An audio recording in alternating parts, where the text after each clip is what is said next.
Hey, everybody. Welcome to Trash Talk. I mean, What's up? kind of a difference between my background and yours. Yeah. I don't know what happened at your end, but man, you got screwed. Yeah. Mine used to look like that. That's when you couldn't pay the mortgage anymore. Right. Yeah. That's when that big guy with no neck came by and said, if you don't pay your rent, uh, you're out of here. Right? But hey, we were talking earlier about what are we gonna talk about, which is usually trash talk anyway. And I I said, were we going to live where we're at right now for the rest of our lives, or are we gonna leave and move? And if we move, where are you gonna move? You're gonna Yeah. go higher elevation, lower elevation, get down by the shore, go in the mountains, so obvious. I think I might know your answer based on the background.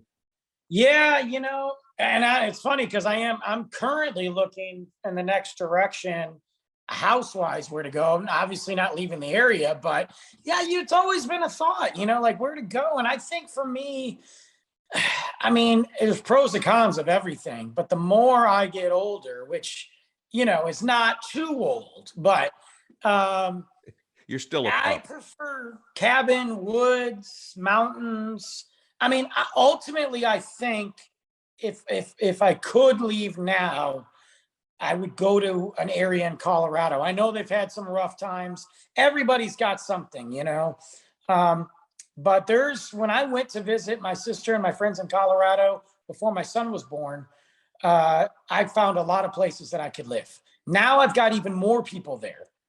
And I think Luke and I would have a blast there. So Yeah, I think you're right. There's something about rural areas. Well, especially, you and I were both raised in metropolises. You in the Detroit area, me in the Chicago area, and all. And you think back about traffic and trying to get from one place to another, and you say to yourself, I'd really like to live in a town that's maybe a 100,000 people or less. yeah, uh, sure. that. And as you get older, you kind of revert back to wanting to do that. When you're young, you want to be where the action is. You want to live downtown, where it's a walk or a cab ride or a train ride or something nearby. I mean, I'm with you, man. I am so ready for quiet. I live on a busy street. I don't want to hear, you know, dual mufflers on the back of pickup trucks going by my house every day.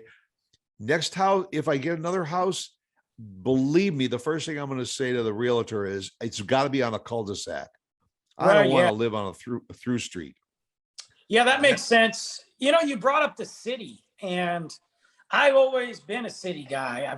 And I feel that when I go to the city still, I still feel that energy, that excitement. But Sure. I don't, and I love it. I love it, but I think with the kid, I don't want to be in the city. I want to be close, maybe to the city, or let's go back to Colorado, for example. So the city of Boulder, beautiful city. Got a buddy out there. What's up, Byron? That's the area that I would live in because, again, you got them. You can look at the mountain literally. It is Yep. kind of a college town, but then you go outside of that main area, and it's all just nice little houses. Walk down the street, nature, and I'm 25 minutes, 30 minutes or less from Denver. So that's a beautiful area for me Right. too, where I Yeah. can kind of encapsulate both of those worlds. Well, also you're an outdoors guy, so to go out into wooded areas and running on trails or biking on trails, uh, so much better than going in loops around some track or whatever in the city. And Agreed. I think the draw for the city again is to be able to live someplace and walk, not have to worry about a vehicle. My That's sister, it. my daughter lives right in the loop of Chicago and everything. She has a car and she maybe takes it out once or twice a month to go shopping. But other than that, she walks everywhere. She takes, public transportation. And it's also easy for us to say when we go back, oh man, the thrill of being in the city again, but to be there 365 days a year after so many years, you kind of say to yourself, nah, been there and done that. And then, Yeah. yeah, and I think, people that do have kids often want to move out of the city because they want to move somewhere into the burbs where there's good school systems. That's the biggest thing too. That a lot of the school systems, I'm not bashing them in the city, but they're just not on the same level. They're just Right. not. Right. But I agree. I mean, I would want to get someplace more remote. Look, if you like to fish, you want to be somewhere near a lake. If you just like hiking, you want to be somewhere where there's hills and mountains. And as you get to retirement age, you say to yourself, where do I want to be? Look, I moved here from Texas, from the Florida Keys. I mean, almost a complete opposite of what we got here. I was surrounded by water. I used to go kayaking. I used to go biking a lot. Used to go out for dinner and get really good fresh fish. Now I moved to Texas and it's all brisket and tacos and beer and Yeah, I know. You moved to Texas and now you got 13 Applebee's in a mile, and it's freaking Right. ridiculous. Yeah, I know. Especially where we live. I mean, in our area, it's not to say there's not good food, but you're not getting good seafood here. I don't care what anybody says. Yeah. And Lauren's answer to move into a place like behind you is, oh man, but what happens if you get sick? The nearest hospital maybe 20, 30 miles away, and the CVS and the grocery stores. And so what? So you go less often. We have a tendency to get in our cars in the city and you run over there just for 2 or 3 items, burn a gallon of gas just to go out and get a couple of things.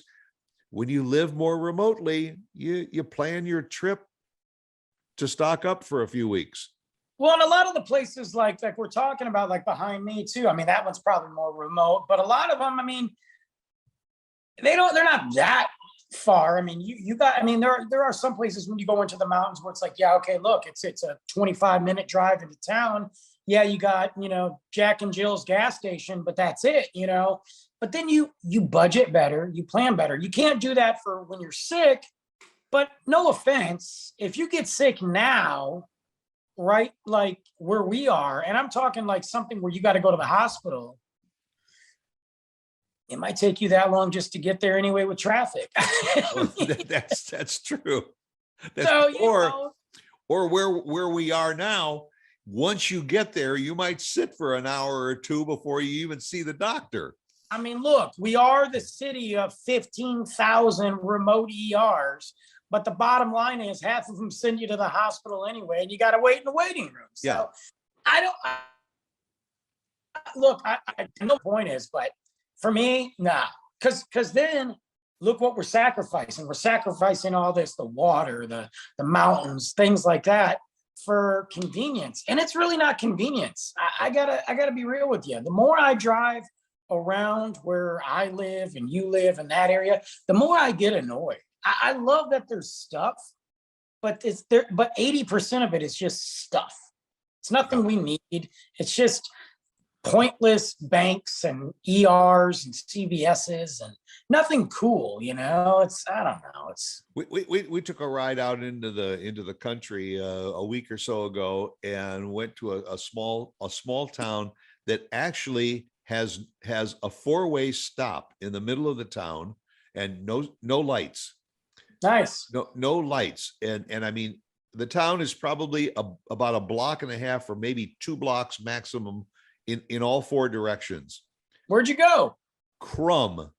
Oh yeah. Crum, yeah. Crum, Texas, which I guess their claim to fame is that they have a Family Dollar and a dollar store, both in the same town. They're probably busy too. It's a small town. I mean, like everywhere else, there's these subdivisions that are starting to pop up around the area. But I'll tell you what, the high school had the most magnificent football field. Of course it did. With the press box and everything. I mean, it's out in the middle of no place, but boy, do they value their football out there. Well, that's like, and I know Prosper's blown up, but that's like Prosper. Have you seen their football stadium? Yeah, Prosper High School. Yeah. Yeah, it's like a college campus. Right. It's sponsored by the Children's Medical Hospital. like I thought my high school was awesome because it was called the Jungle. We were the Lions, and we were the only Lions that won in Michigan. And we came out to our theme song was Welcome to the Jungle. So we all came out to Guns N' Roses. And I thought it was epic. I go to Prosper High School's football game, and I'm looking around like, am I in a college? Like, this makes my high school look like crap, man. Yeah. And you have to park a mile and a half away and walk to get to the stadium. Yeah, it's nuts. But I haven't been to Crum. I just know where it is. So yeah, but and I mean, there's most places in the country where if you live in a big city, and I'll just get in the car and drive an hour and a half away, and don't take the highway, don't take the super highway, take what they call the old road. Here in Texas, between Dallas and Houston, you can get there by means of a super highway, or you can take what they call the hill country. And that's the old road going back, 50, 100 years. That was the way that people would get from north to south in the state of Texas. And boy, you just go through some of those rolling hills, and you put the window down, you smell the fresh air. Oh yeah, I love it. You stop at Buc-ee's on the way. Yeah, that's the one thing we didn't do when we went to Fort Worth the other day. We drove by Buc-ee's, but we didn't stop. And I don't know how Luke didn't notice it, because normally he'll be like, Dad, there's Buc-ee's, but he didn't notice it. So thank God. But yeah, that's it. You drive out in the middle of nowhere, boom, all of a sudden Buc-ee. It's part of the exploring and getting away, and it's part of the landscape. Yes. Thank you. There it is. What about the water though? Like, I mean, you came from water. I came from water, in the Great Lakes and all that. You did too, I guess, ocean and Great Lakes. But now we're in Texas. Now, I will say, since I've gone exploring in Texas, I've seen some cool lakes. Does not compare to Michigan. Everybody just realize that. Right. Would you go back and live on a big body of water, or would you just is water even a thing for you anymore? No, I would love to live. I would love to live on a lake. I mean, not necessarily. Well, I can't say that, because I've been to a lot of the shoreline along Lake Michigan, and there's just some beautiful places where you just sit on your patio and just look out over the lake. But my preference would probably be on a smaller lake, even a small stream or a river or a brook or something in your backyard, that just for the noise aspect of it. But I guess you mentioned Colorado, and all. We went on a trip to Gatlinburg, Tennessee, up in the Smokies once. Sure. I fell in love with that area. I would go back to the Smoky Mountains in a heartbeat, and I'll just to have a log cabin like behind you, and I'll just have your coffee out in the morning and have your a nice drink or something before dinner in the evening. Listen to birds. Look at wildlife. I mean, you forget what that stuff's all about and how soothing and calming it can be. There's nothing like it, like when we've gone camping, like in a tent, but let's just say when we've gone to one of the cabins, and I get out in the morning and there's just that dew on the, on everything. And you're sitting there on the chair, you got your coffee. It's not cold, but you can see the smoke coming up from your coffee, and you're looking out and the birds are that's a different level of relaxation. That's a moment of peace that you don't get on a daily basis. Or you put a log in a fireplace. I'm talking about a real log in a real fireplace, not something where you push a button and it starts. That's called Frisco fireplaces. That's what that is. That's how and I have a gas fireplace, and the logs are made out of clay, so it makes it look like a real fireplace. I watch the home improvement shows, and the one thing I can't quite figure out is an electric fireplace. I Those mean, are strange. it's a screen that has, and somehow they put a little heating element in it so that you can get a little heat from it. But an My electric dad's fire, got my dad's got well, he's got a real fireplace too upstairs, yeah. but in the basement, his new entertainment center, because he's retired now, so he's probably getting bored. So he's trying to figure out what to do. Although he just recovered from COVID, so he's probably not bored. But in the basement, he's got this new entertainment center for the TV and his video games, and there's a electric fireplace on the entertainment center, and it's what you're talking about. Yeah. I mean, I get it for the basement. Obviously, you're not putting some logs down there, but I don't know, man. Yeah. And if you want it to smell like a pine forest, you take out a little bottle and you, psh, psh, psh, psh, you spray the pine scent in it to make it.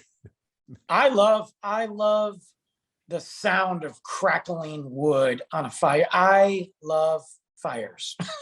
Right. Yeah. No, and a fireplace should be a place where potentially a spark could ignite the carpet. And also you always had a fireplace that had wood on one side and a fire extinguisher on the other. Yeah. All your little tools. Yeah, I did. Especially if I'm making the fire, because I like to make really big fires, so I got to realize that I'm not making a fire outside. I'll tell you, when I grew up, we had a real fireplace. And we used to burn logs for a while. And then my dad hooked up with the guy who owned the local bowling alley. And back in those days, bowling pins were made out of wood. I was going to say, yeah, they were made out, and they were painted. Mm-hmm. So when they would crack or something and they were not usable, the guy that had the bowling alley used to save them for my dad, and he would pick them up when he'd go bowling on Sundays, and he'd pick up a couple to bring them home. That's pretty cool. Old wooden bowling pins, which you can't find anymore, were the greatest thing because you could stack them. They would kind of stack on top of each other. You would light it, and the paint on the outside would get it started, and the wood was old and it was dry and it would burn beautifully. So I grew up with a wood burning bowling pin fireplace. What's funny too, though, is now you're breathing in all that paint. I'm sure it was totally healthy for you. Oh, sure. Yeah.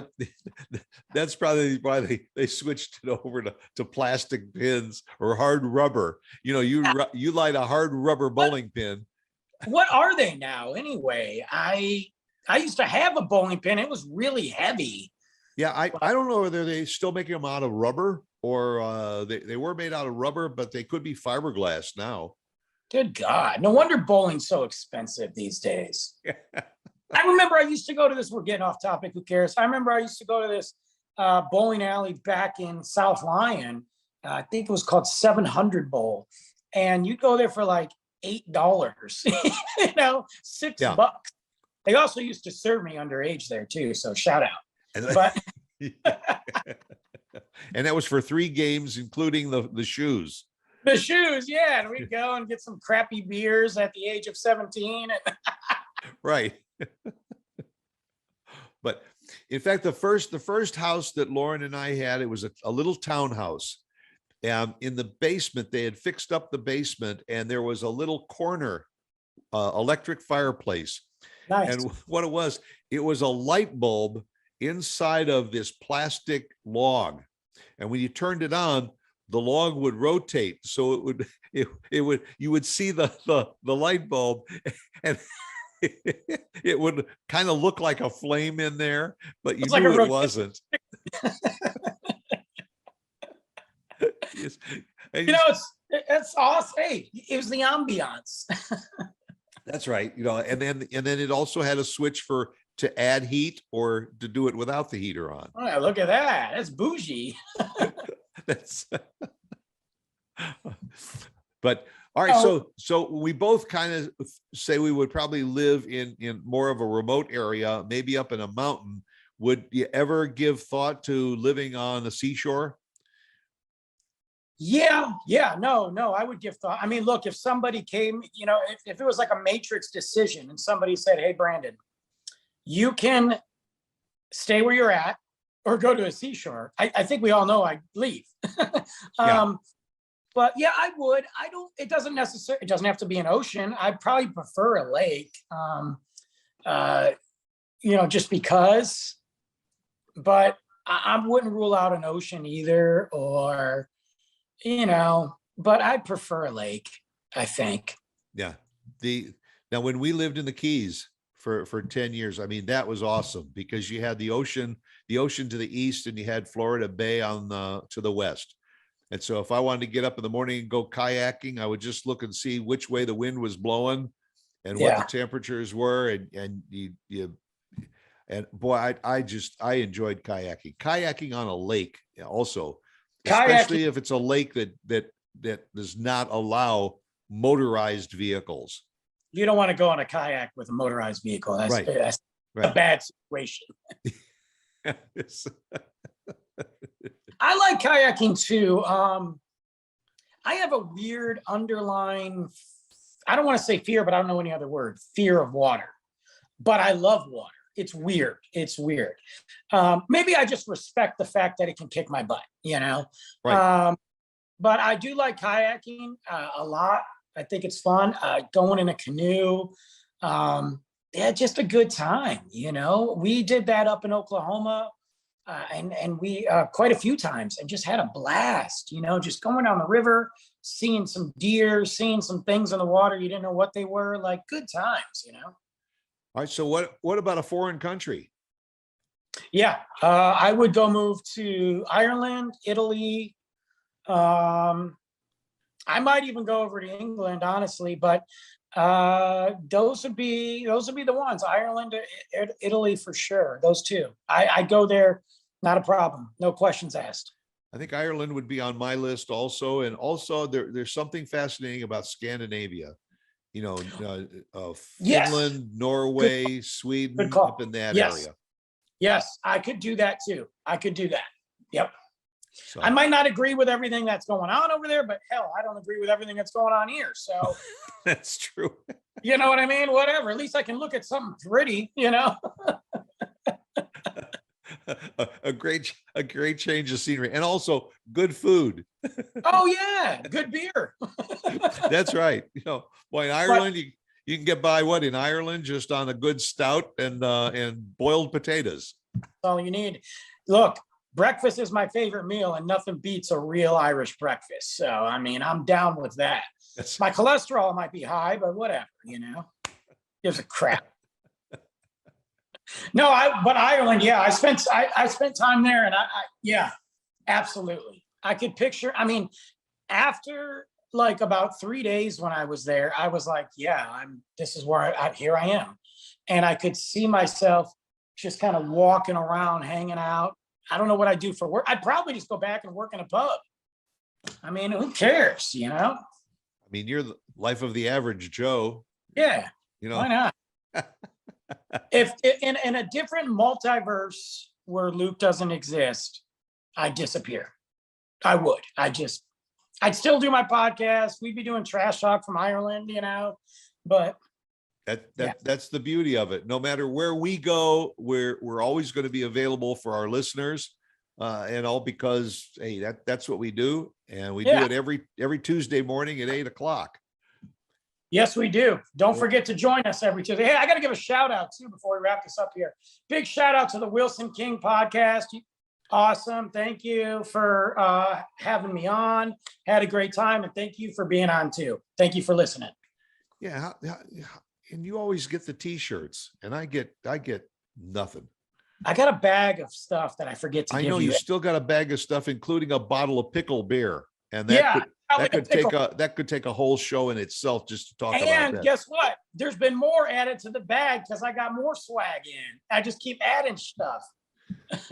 better bring the big car with the big trunk. So big car. Coming. All right. Bob, make it a good one, and come back and join us again next Tuesday morning, 8 a.m. right here for Trash Talk. Bye.